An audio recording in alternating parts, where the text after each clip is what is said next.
Hey there, and welcome back to my channel. If you're new here, welcome. My name is Allie. Today we're going to talk about one of the best, easiest ways that you can upgrade your home, elevate the style of your home, make your house feel warm and cozy, and that is through plants. Now you can use real or artificial plants, and today I'm going to take you through the ones that I use in my home, and I'm going to share with you where I got them from, how I like to use them. If they are real, I'm going to share why I chose those plants, because there are actually benefits to having real plants inside your home. And don't worry, because the ones that I choose are pretty low maintenance. But if you feel like your home just feels like it's missing something, it needs a little bit of an upgrade, greenery is the way to do it, and I'm going to show you how. We're also going to have a little bit of fun today because I'm going to play a game with you called Real or Faux, real or artificial. So I'm going to show you a plant in my home, I'm going to tell you about it, and then I'm going to give you a chance to guess whether you think that it's real or artificial.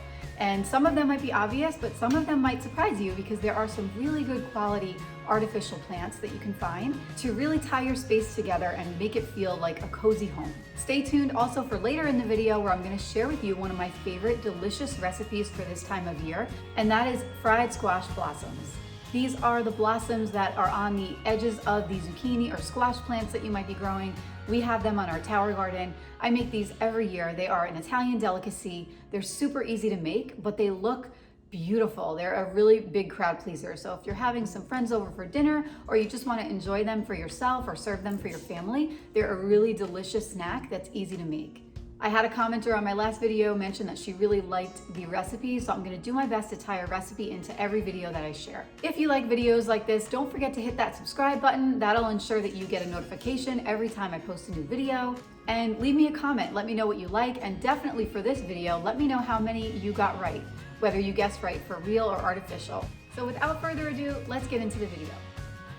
We're going to kick off this little game of real or faux with this beautiful jade plant. I have it sitting on my counter, and it just adds a really nice texture to the counter, and I love that it breaks up all of the white and grays. So is this real or is this faux? This one is real. I got this a few years ago from my friend who runs a beautiful organic farm down here, and it's done really, really well. It also even makes babies, so you can take off little arms of it when they get a little too leggy and put them in water, and they will start growing roots. Next up on my countertop is another beautiful way to break up the counter with this gorgeous succulent, and I have it in a stone vase. Again, it's just a really nice, organic, natural way. I love pairing it with the wood cutting boards. So is this guy real or is this guy faux? Faux. I got this at home a couple weeks ago, and I even added some rocks to the bottom of the planter. And I think that adding the rocks to the bottom of the planter not only gave it a more natural, organic look, but adds to the believability that it's a real plant and just looks really pretty on the countertop. But maybe you were fooled by it because, again, they're very real touch. The texture of them is super easy to mistake for a real plant. Next up in the corner in our kitchen, in this beautiful wood vintage mortar that I picked up at the thrift shop, I have these gorgeous eucalyptus leaves. And I love the texture of them. I love the different greens and whites that they have. I love how natural it looks, and again, how it breaks up the corner. So is it real or is it faux? It's faux. I got these at Hobby Lobby. These were on sale, 50% off, and they really almost trick me even every time. And I live here, I know that they're fake, but they're beautiful. And if you need something real touch like this, definitely check these out, which I've linked for you in the description. Next up is this snake plant I have in the corner of our kitchen area near our kitchen table. And again, I love that it brings height to the corner, and I love the color in the leaves. So is this real or is this faux? It's real. You probably could have guessed that. I feel like this one was a little bit more obvious. And these actually have a lot of benefits to bringing them in the house. Snake plants help filter indoor air even at night. They help remove toxic pollutants. They're even really good for your mental health, and they're super low maintenance and easy to care for. Next up, these hydrangea stems in that beautiful jug, as well as all of these succulents and garlands surrounding them on the bottom there. Real or faux? Every single piece in this arrangement is faux. Everything is artificial, got it from Hobby Lobby. The stems actually came from a local shop here, and I love them. They're very real touch. Next up are these tulips I have in our black minka textured pot, which I will link for you. So are these real or are these artificial? What do you think? these tulips are real, which may have been a hard one to guess because there are actually very believable real touch tulips that are on the market. You can get them on Amazon. I'm going to link them for you, and I actually like to have a pair of them to swap out when either I can't get to the grocery store or maybe I just want a pop of a certain specific color. But I always like having real flowers at home, so if you can do that, it's always a good idea. Moving into our covered porch area, I have this fiddle leaf fig tree. And I love this tree in particular because it just gives a really beautiful feel to the corner of the covered porch. I love that it's tall, it's very big, it's very grand. It has these beautiful fronds, these beautiful leaves on the ends of it. And I love the way that the light comes through them. You can see the veining. So, real or faux? This guy is 100% real. Again, I've had this guy for a long time, and before I really knew how to care for him, some of the leaves started falling off and dying from the bottom toward the top. And I was told by a lot of people at the plant store that there's really no way to regenerate new growth below. So I kind of just got used to this guy looking the way he did. But then, lo and behold, a couple of days ago, I went out into the covered porch and look what I found. It started generating a new leaf right there, and it looks like it's going to actually become another stem. So I did a little more research and I found out about a technique called notching, which you can actually cut into the stem of the plant. And when you do that, it sends a hormone through the plant. It thinks that it's under attack, and it sends just enough hormone up the stem of the plant to generate new leaves, new branches. So I'll link the video that I watched in case any of you guys are plant nerds like me and want to watch it too. But basically on a tree my size, you can make about 5 to 6 notches at one time. So I'll update you guys in a couple weeks and see if I get new sprouts or new branches growing. So next up, I'm going to go through the plants on my console in the covered porch, and let's see if we can guess if they're real or faux. Starting with this ivy plant here I have in a pot, just adds like a nice low texture to the area. Again, I like the variegated leaves. I like that it's got some green and it's got some white there. So real or faux? This guy's real, and it keeps making babies. So that's the beautiful thing about it, is that you can take snippets off of him and put them in water, and then after they start growing roots, you can plant them and have a whole new plant. Next up is a prayer plant. I love the redness in these leaves. So real or faux? This guy is real. So with a prayer plant, my mother gave me this plant. It will actually at night close its leaves and then open them again during the day. That's why it gets the name prayer plant. But overall, it's just a really beautiful plant, and I like that it brings that nice little pop of red to the corner. They make a really nice thank you gift, and they also help to clean up the air inside your home. Next up is this money tree. It's in the corner, and I like that it adds a lot of good height there in the corner of the console table. So is this guy real or is this guy faux? Real. The money tree was a gift by my mom. It's supposed to bring prosperity and luck, and at the same time, it also helps improve indoor air quality. And I have it inside that Walmart viral $6 planter, which I'll link for you below. And next up on the bottom of the console, in one of those archways, is this baby's breath. So I like to add a little bit of baby's breath in the spring. Is this guy real or faux? Faux. I got it at Hobby Lobby. They were having one of their 50% off sales, and I just thought that this would be a really pretty little sprig to add into a vase like this. And again, just bring a nice pop of spring to the area. Spring always makes me think of baby's breath. And next up is this lamb's ear. And I just, again, really like the texture of this particular one. I like that it's not bright green. So is this guy real or faux? Faux. Again, got him at Hobby Lobby, and I've had this sprig for years, and I just like to move it around to different areas. Next up is this arrangement of spring florals in the coffee table vase in the center of our covered porch. And I think these may be a type of hydrangea. And then I have these gorgeous ranunculus stems. I love to use ranunculus in the springtime. I also have those cascading succulents coming down the side that I put in there. So what do we think? Is this real or is this faux? Faux. Every single stem in here is artificial, and I found them on various sites like Amazon. I'll link them for you below.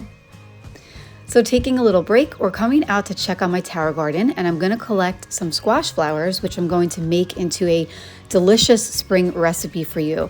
I'll show you how to do it. It's super easy. If you don't have a garden like this or don't grow squash or zucchini, you can find edible squash flowers usually at your local farmer's market around this time. And they're just these big, beautiful orange blossoms that you can find on the end of a squash or growing zucchini or just growing there on a plant. There's like a male and female one, so some of them grow on a stem and some of them will grow on the very end of a fruit. So you can just very gently wiggle it off the stem, pop it right off of there, and you can see it just looks beautiful. You almost can't believe that you can eat this, but it's an Italian delicacy. And I remember a few years back, we went to go visit my father's mountain town where he was born in Italy, and a restaurant served these up for us. And I had already been making these for well over a decade, but there was just something special about having them in Italy, in my father's hometown. I will show you how to make these. Again, it's very easy to do, and there are lots of different variations. So you can make these sweet or savory. So for example, a savory way would be to stuff them with some ricotta cheese and some herbs. And a sweet way to do it would be, as I'm going to show you today, I'm going to use goat cheese, but I'm also going to use some dates and some pistachio as well. And the end result is just a beautiful, mouth-watering, very satisfying treat that I like to make just regularly whenever I have these growing. Or if you have guests coming and just want to have something that's really beautiful and looks like a lot of effort but is actually not a lot of effort, you can quickly fry these up, and it's just a very impressive, very delicious treat that you can have. So as you can see here, I'm just very gently rinsing them underneath the sink. I have a very light stream of water coming because you don't want to damage these leaves. They are very delicate. So I'm just rinsing them a little bit, and then I'm gently squeezing the bottom area. And what that's allowing me to do is to loosen up that piston in the middle of it. So you just want to remove that gently because that's part of it that you don't want to eat. I mean, nothing would be wrong, but it just doesn't taste very good. And then I'm just bringing these onto a paper towel just so I can collect any drops. And we're going to be dipping these in egg, so you definitely want to make sure that you get the moisture off of them. So here I have these dates, which I got from Costco. You can buy these in bulk, or you can just buy them at any grocery store. And you want to split them open in half with a butter knife and then remove the pit inside, or the seed inside. So I like to put only half of these in each squash flower, but if you want to do a full one, that's entirely up to you. And I'm just taking some goat cheese and I'm spreading it inside the date. And then I'm going to add some pistachios inside. This just adds to the whole entire thing. So if you're not allergic and you like pistachios, don't skip this part. It adds a nice crunch to that creamy, salty, sweet. It just hits all the points. So after you do that, you're going to take each one of these dates and very gently place them into the squash flower, and then give the tips a little twirl just to sort of seal them up. You just want to twist it gently. And then you're just going to keep going. You want to do this until you have all of your squash flowers stuffed and ready to go. I happen to have a lot this day, but even if you only have 2 or 3 or 4, it's still delicious. Don't skip on making this recipe. I think that you're going to love it. Again, just the perfect crispy, crunchy, sweet, savory delicacy that is perfect for spring. And now you're going to just crack an egg. And you're going to add some gluten-free breadcrumbs to a separate bowl, or use any breadcrumbs you like. We just happen to be mostly gluten-free in our family. And then you're going to beat the egg very gently, and then you're going to, one at a time, take those squash flowers and first dip them in the egg and then roll them in the breadcrumbs. And the main thing here is that you just want to make sure that you are coating all sides of the squash flower in both the egg and the breadcrumbs. And now they are ready to be fried. So I'm adding some olive oil. This is actually olive oil that my dad got imported from Italy, so I'm very excited to use it.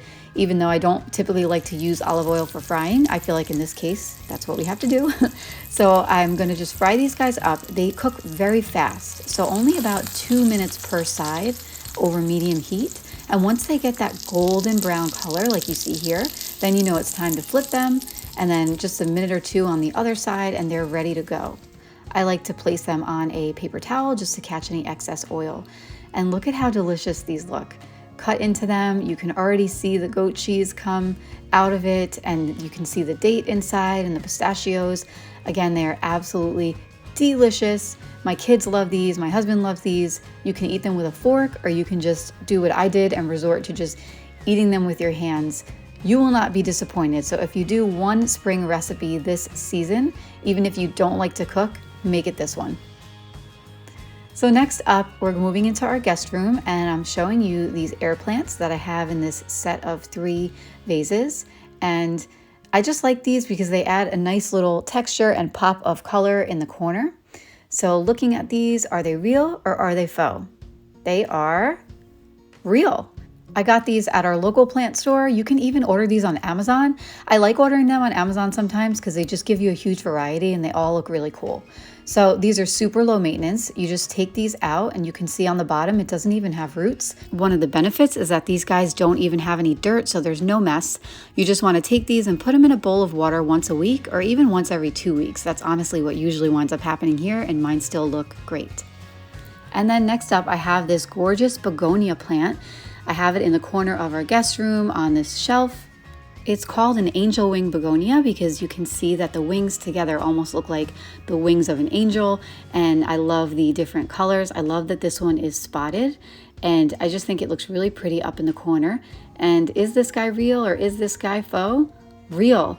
This was a gift given to me by a friend of mine. The beautiful thing about this plant, and mostly all the other plants in the video, are easily propagated. So that means that you can continuously cut them and they keep making babies and you have more plants to give. Next up, in our bathroom downstairs, I have this succulent little arrangement. Are these real or faux? Real. Again, I love succulents because you almost can't kill them. They're very low maintenance. I just added some moss around them in this planter I found at Home Goods. Next up, we're moving into our foyer for this really tall olive tree. I like this guy because he has a skinny profile and he's super tall, so our foyer is 2 stories, so it works out really well. Doesn't take up a whole lot of space, but makes a really good visual impact. So what do you think? Is this guy real or is this guy faux? He's faux, but he looks super realistic. The quality is great, and right now he's on sale on Amazon for only $69, so I couldn't pass that one up. And now we have another olive tree in our main living area. This one's a little bit shorter, only around 5 feet tall, and I tend to move this one in between our covered porch and our main living area depending on the year. Do you think it's real or do you think it's faux? He's faux, and maybe you got fooled on this one because his actual trunk is made of real wood and you can see that there's real moss on it, but the leaves are 100% artificial. Now we're moving to our outside, our front porch, and I have these hydrangeas, these gorgeous color hydrangeas. So real or faux? These guys are real. You may have guessed that given they were outside, but I know there's a lot of people putting faux plants outdoors, and in this case, this guy is surviving out there and looks really pretty. Now I have this lavender topiary. It was a gift given to me by my mom, and I just think it adds a nice happy springtime pop of color. So is this guy real or is this guy faux? He's real. My mom got him at the plant store, and very, again, low maintenance, and I just love how it brings a nice color to the corner. That's it for today. Thank you so much for watching. Don't forget to tell me in the comments, how many did you get right? Did I fool you on any of them, or were they all pretty obvious? Either way, let me know what you think. Give me a thumbs up if you like videos like this. That will let YouTube know to keep showing you more like this. And don't forget to subscribe to my channel and make sure that you get updates every time I post a new video. Thank you so much for watching, and I'll see you next time. Take care.